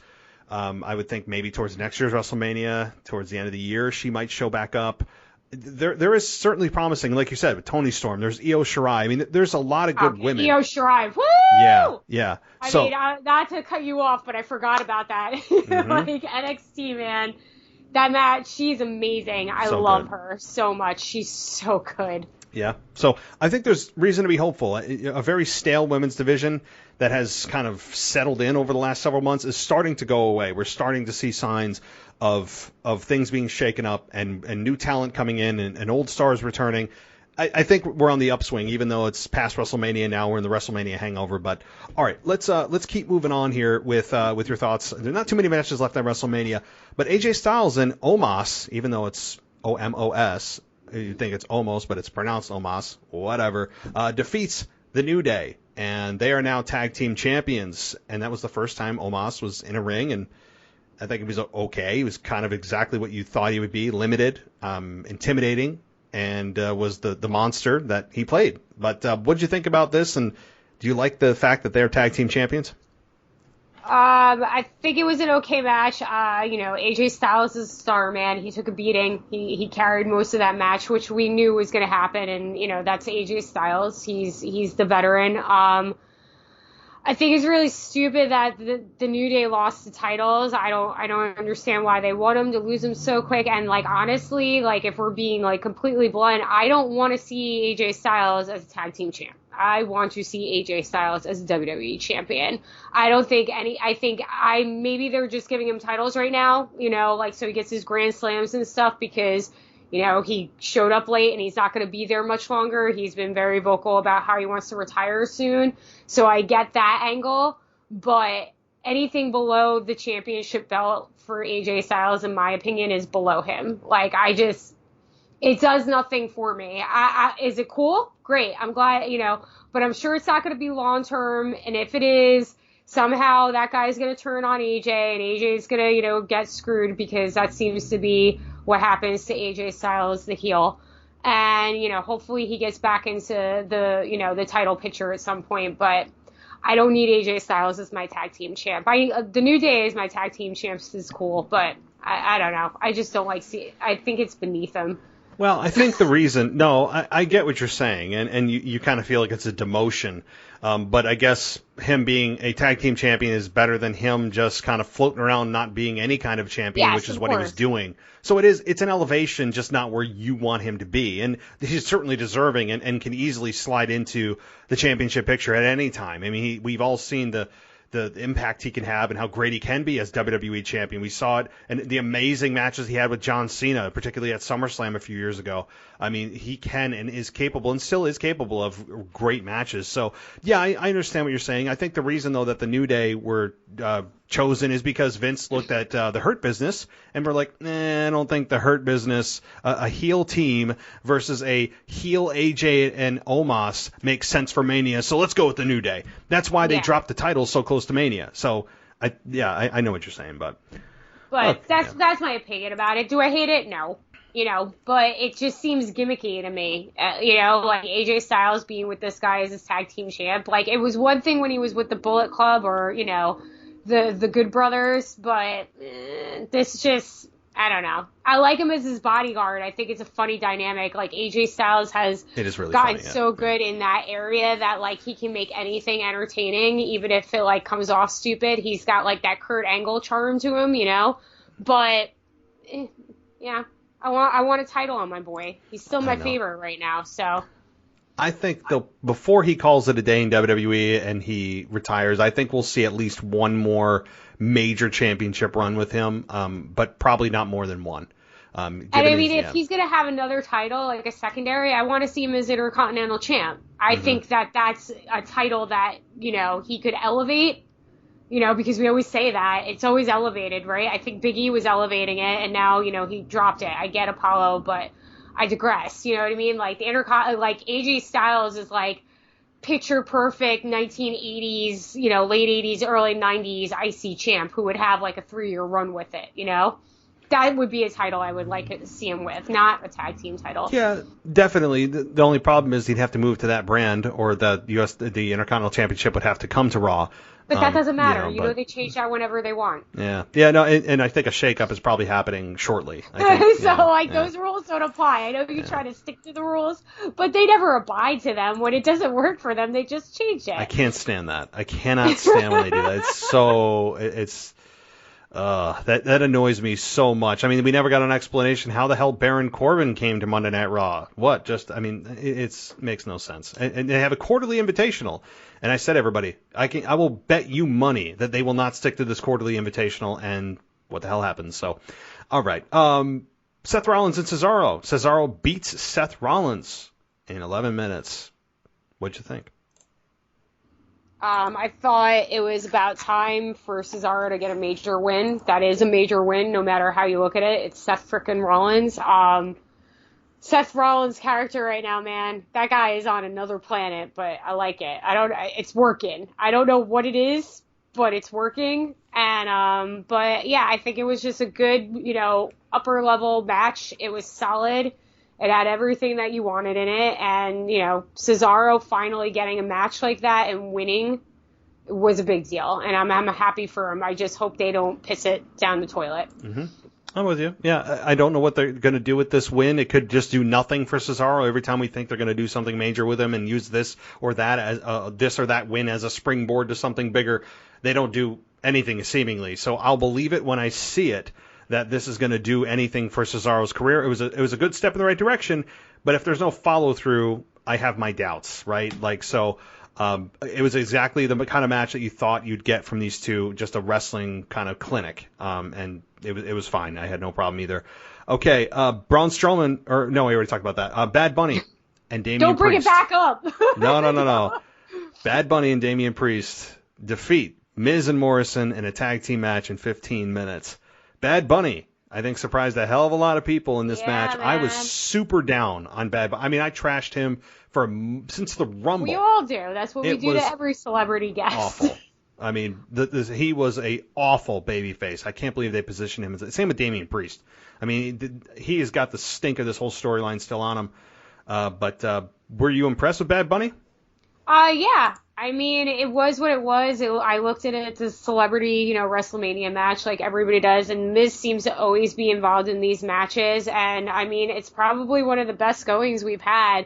He pulled out the Canadian Destroyer, and I think everybody was like, what the? And at first I thought he hit his head, and I was like, oh my God. And then when Morrison was okay, I was like, holy crap, like I believed it. So it's impressive, man, and he left right away. That's the best part. Like, he knows, he's a fan. Everybody kept saying that. Like, and they always say these guys are fans, but he watches the product. He knows how people say about people when they stay around too long in those positions. And he left. And it was nice. And it was cool. And I think it was a good match. And I don't know what they're going to do with Damian Priest. I don't think his character is, it comes off a little weird on the main roster than it did in NXT. Just because I don't know what's going on. Is he a Satanist? Is he Spanish? Like, hanging out with rapper guys? I don't know. Like, I need to know more about him. He's an archer. It's one of those things. I think he's got a great look and he's a good wrestler, but I just, what's next? So, no problems with the match. It fulfilled its purpose. Yeah, definitely. And I think the fans were really excited and surprised by him. I know I was. He was as good as you could have imagined him to possibly be. And I think that he probably raised the bar for celebrity involvement in WWE at WrestleMania. And it was it exceeded my expectations. When I heard a tag team match, you're thinking, well, John Morrison and Damian Priest are probably just going to be the ones to be in this match most of the time, and Bad Bunny will kind of tag in and out and do basic moves and ended up winning the match. No, it was in fact the opposite, and it was a really good thing to see, and Bad Bunny being there, and I have to say, like, I don't like Bad Bunny as far as a character. I thought he was extremely obnoxious, running his mouth, and then having the big brother come in and save him from his big mouth, which I don't understand how the hell that is a babyface move. But he surprised people in the ring. I got to give him credit where credit is due. He clearly put in a ton of time at the Performance Center, busting his ass. There's no other way to do that. And for the wrestlers to trust them with their lives, especially with the Canadian Destroyer, I mean, you could easily snap your neck on that move. I was worried. I couldn't believe. It was shocking. That was like, not to cut you off, like, that was what I thought. I was like, oh my God. And then when he was fine, I was like, holy crap, he pulled that off. Like, it was weird. Yeah. The only thing is, and this goes for all celebrity involvements, is that they always try to tell the audience that, they're here because they're a fan. And I'm like, well, by that qualification, I could go in the ring, right? Like, is that the qualification? Is that the prerequisite to get in the ring? I just have to be a fan? I mean, yeah, I would immediately hurt myself. Nobody ever wants to see me in a ring, and nobody should ever allow me to try to do a wrestling move. I'm just putting that out there. Have you ever been in a wrestling ring? I've been in a wrestling ring. I did extra work for WWE one weekend. But I even when I was little watching it, like, I always wanted to be the manager. I never wanted to be a wrestler. I couldn't do any of the stuff these guys do. I'm not an athlete. I'll tell you, no, I mean, I have my wrestling career consists of one day at a training camp in near Boston, Massachusetts, at the Chaotic Training Center. They had like a actually, that's where Killer Kowalski came through, and he actually trained there for a while. But anyway, they had like a wrestling, it was like an open training camp, and I was probably 24, 25 years old, and I was in a ring, and I'll tell you this, I took my first bump, and it, like, people think, oh, it's springy, it's fun, it doesn't hurt. It's not. Holy crap. Like, you take it, it's like landing on the floor, and it freaking hurts. And the ring ropes that you do, they bounce off of, just kind of not even thinking about it. They made us bounce off the ring ropes back and forth, just, maybe 10, 20 times. I had like a bruise on both sides of my my body for like a week. I mean, it hurt. Those ring ropes even hurt. People have no idea about how rough that ring is, and that it's not just like, your parents' California King mattress. So, yeah. God, it makes you have so much respect for what they do. But okay, so let's see here. There's like one or two matches left. Nia Jax and Shayna Baszler defeat Natalya and Tamina, who won earlier in the night, by a technical submission, and so they retain the women's tag team championships in 14 minutes. So, were you surprised that they retained? No, I'm not mad about it either, even though I'm sick of Nia Jax. But I was more shocked that Natalya and Tamina didn't win. I actually thought that they were going to go somewhere with that. I mean, Tamina is getting the best work ever in. I mean, poor girl's always injured. We always make fun of her, butt of her joke. This is working with Natalya. And I thought they were going to win. Natty doesn't get enough credit because she's terrible on the mic, but, in the ring, man, you can't really beat her. And I think it's a good team. So I was shocked that they didn't win. Am I mad that Nia and Shayna are still champs? No, I think it's a good team. It works to an extent. I do think it needs to end because I think Shayna Baszler needs to go on a solo run. That's the other thing that's missing in that division. They need a nasty heel like that, and not Nia Jax heel, like, oh my god, like the nasally just person, blah blah blah, who was nowhere to be found, of course, because it's going to be another thing that gets thrown to the side. And he's not going to be with Carmella anymore either, because now she's with Peyton Royce, or the other one, Billie Kay. Yeah. Again, all this mismatch, but again, I don't hate it, but I really thought that Natalya and Tamina were going to win. I did too. Well, actually, my pick was the Riot Squad, so they didn't even make it to this match. And yeah. Not to cut you off, but props to them. Like in the Turmoil match, they were awesome, and I really thought they were going to win the whole thing until Tamina and Natalya went in. And I said this too. I think I tweeted it out. Has anybody ever heard Tamina chants before until Sunday? Nope. I've never heard a Tamina chant, so that was I felt genuinely happy for her, because she's the perennial. Resident performer that's there once every 4 months. You forget that she's there. Sometimes you're like, she's still employed? Oh yeah, Tamina's back. Okay, cool. Like, she's just never at the forefront of anything. She's just the intimidating kind of older woman on the roster that, you never feel that WWE's really going to give a fair shake to. She's just there to kind of fill a spot. And that's just how she's yeah. And I was genuinely happy for her, actually, for the first time ever. She was getting Tamina chants. The crowd was behind her. I think the crowd recognizes that, look, you've been here a while. We respect how long you've been here.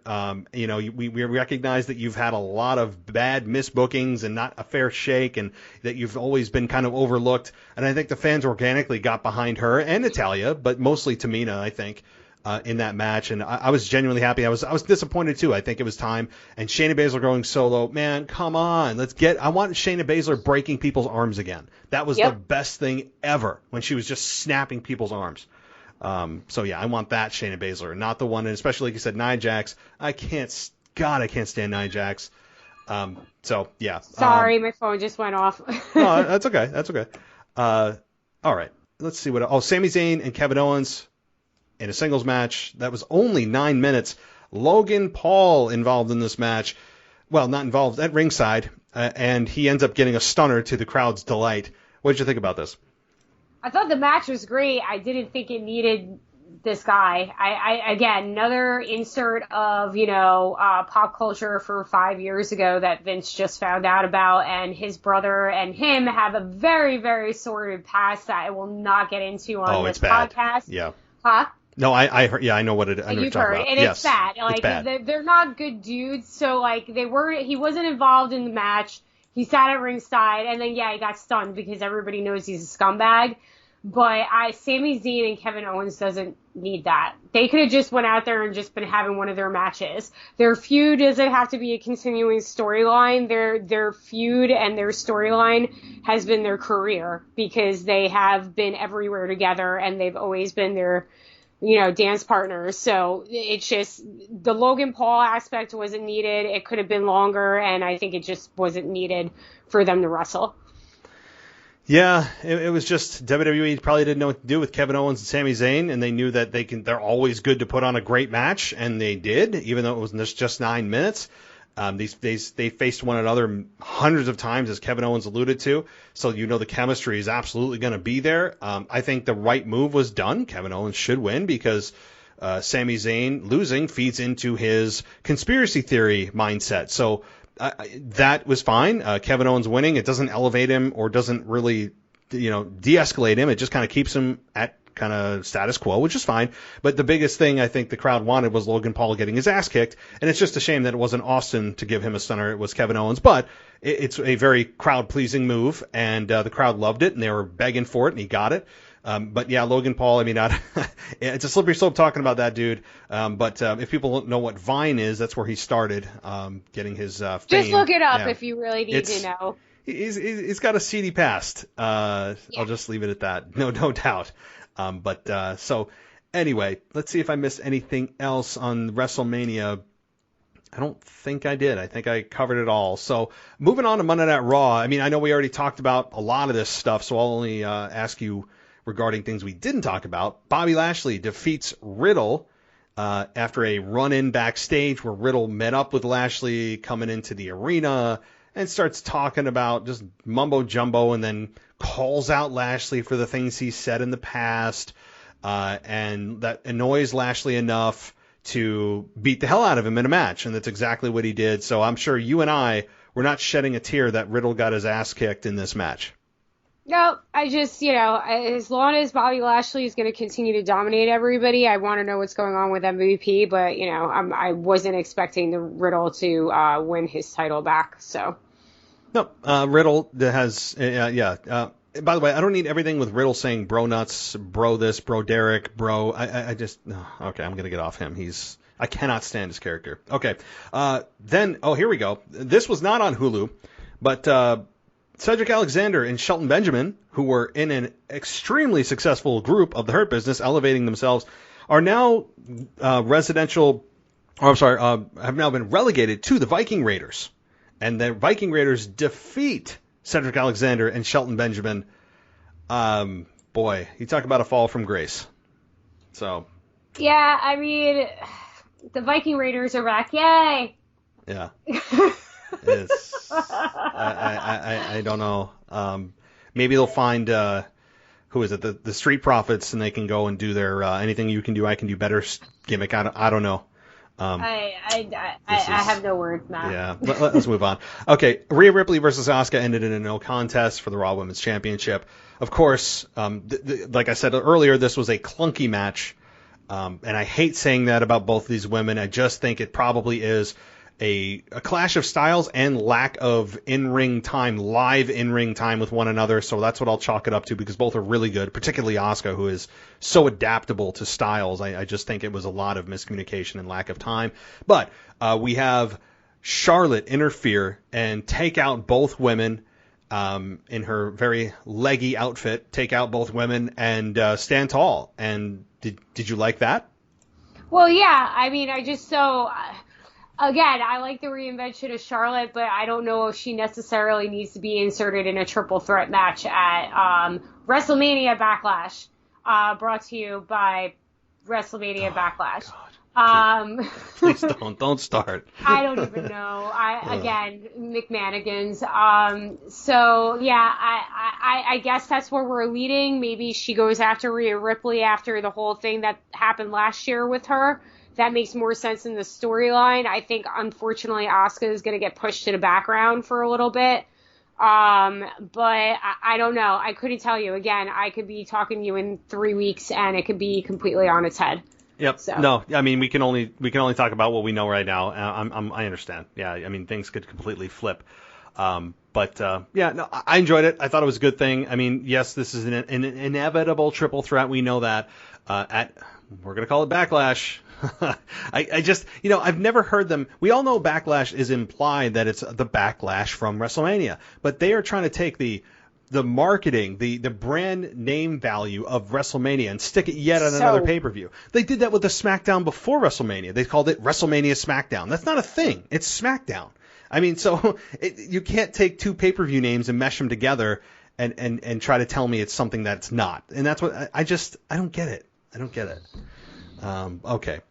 So, moving on. Miz and Morrison in a handicap match face Damian Priest, and they actually end up beating Damian Priest after Maurice ends up distracting Damian Priest, and Miz does a roll-up and also uses the ropes, and we have Maurice put her hands on the Miz's feet to keep him down. I mean, they did everything they could to put down Damian Priest in a 2-on-1 handicap match.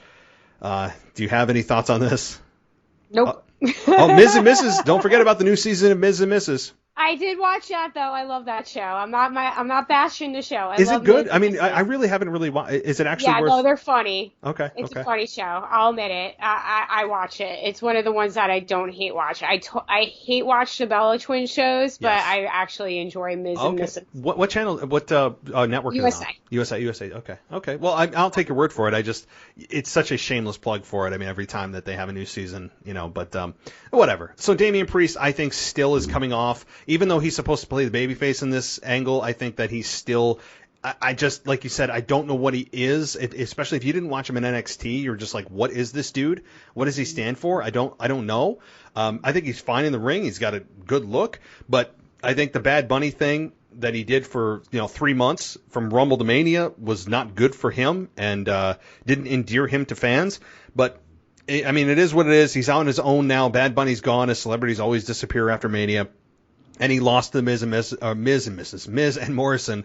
And I think that he's now going to be, I would assume, in a program with the Miz from now through Backlash in 5 weeks. So, okay.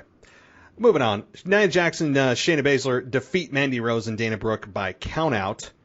So I don't really know what to make of that, other than Mandy Rose and Dana Brooke. Have they won a match yet? I mean, like, as a team, I don't know. I mean, I couldn't tell you. I feel like it's going to be another tag team that's going to dissolve at some point. I mean, they were working on the gimmick of Mandy slipping at Mania, and then Nia was slipping. Like, Nia's at the end, like, she's literally the butt of all jokes. Like, we had my butt a couple weeks ago. So I don't know. Again, Shayna Baszler is better than all this, so, like, I'll talk about it, and yeah, it's the tag team division, but, like, the tag team division still means nothing to me at this point.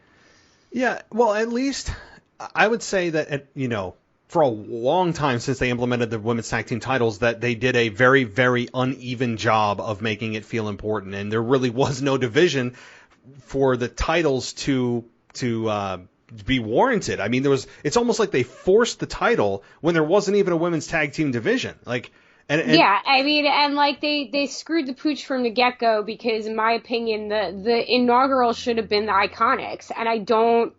Were they the No, Bayley and Sasha. Yeah, they never won it, right? The Iconics didn't even win the titles, but they were around still. So, like, they should have had it to begin with. And then, like, at this point, I feel like the Riot Squad should have them. It's just not having traditional tag teams with it. And I never liked the idea of the women's division having a tag team division.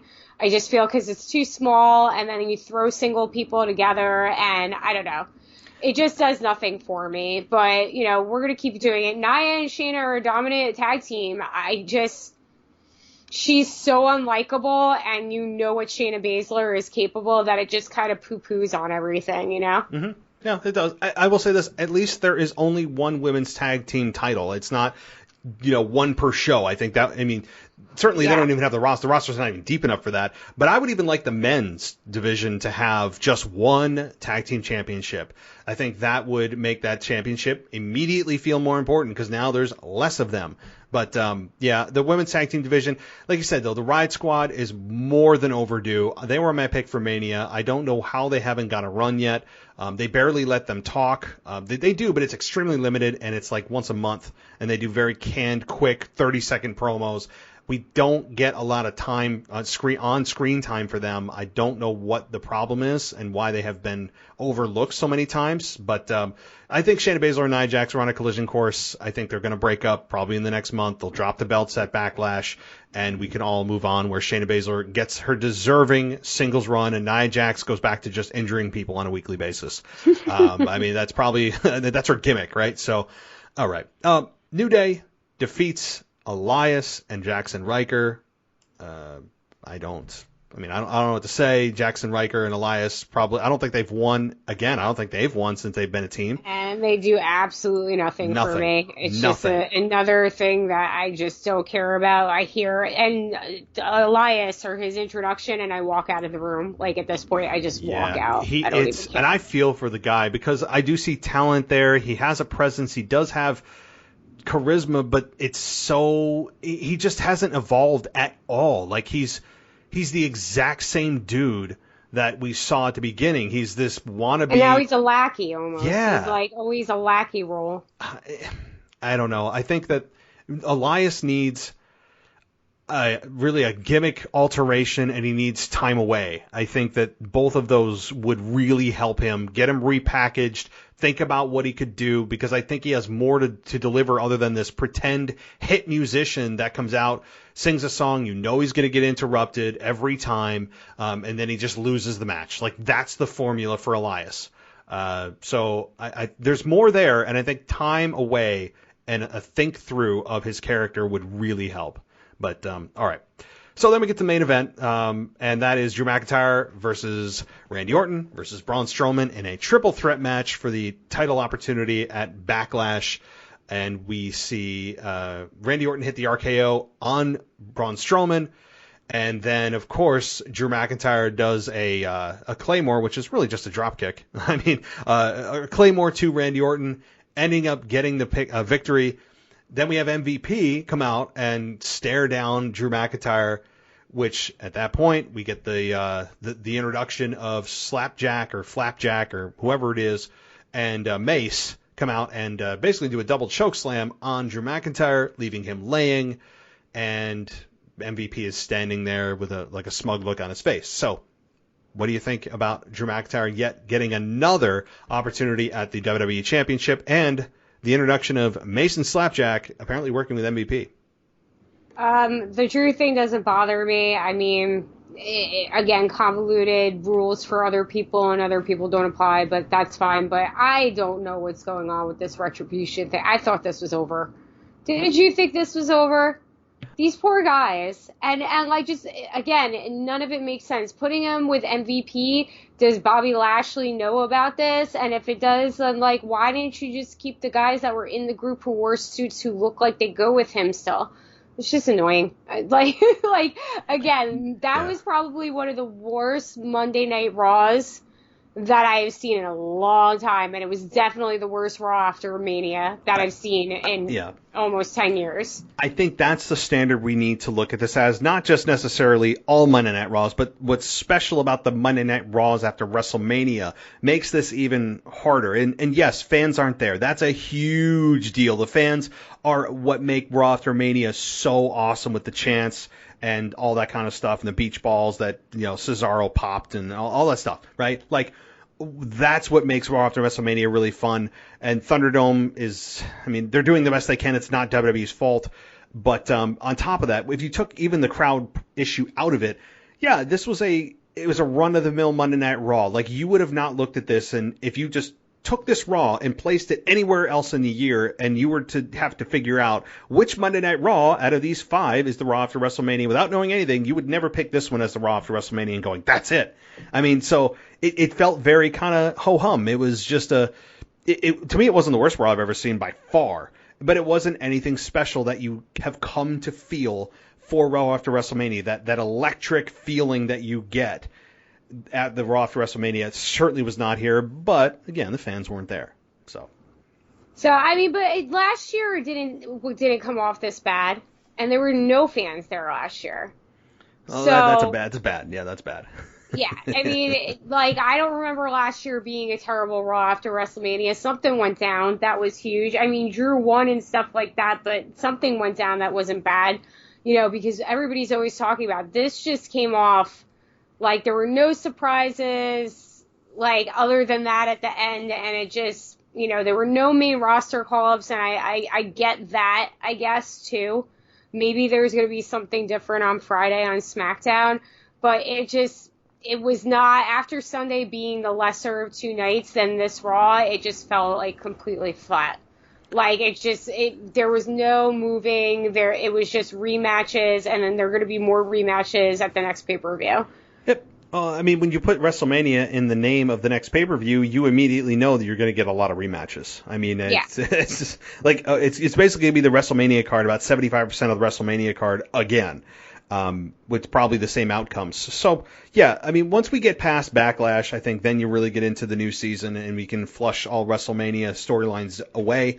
This again, I was a little bit higher than you were. I wasn't saying this was a great Raw. I think it was just to me, it was actually average to a half of a point above average. It was okay to me. I think we're used to the big return, the big storyline, the big swerve, the crowd, the electricity, and we don't have any of those. It's just your typical Monday Night Raw.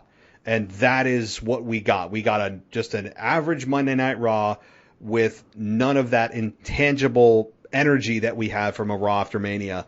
And like I said, we didn't get anything big seemingly starting. It's just a kind of continuation of WrestleMania storylines. And yeah, so all right. Well, anything else that you wanted to talk about? Because I know we've run a little long here, but anything regarding Mania or Raw or speculation or conspiracy theories? No, I don't have anything. My only thing is that Peacock, you better get my next match button on there, because I don't like the fact that I can't skip to matches when I want to watch a replay of something.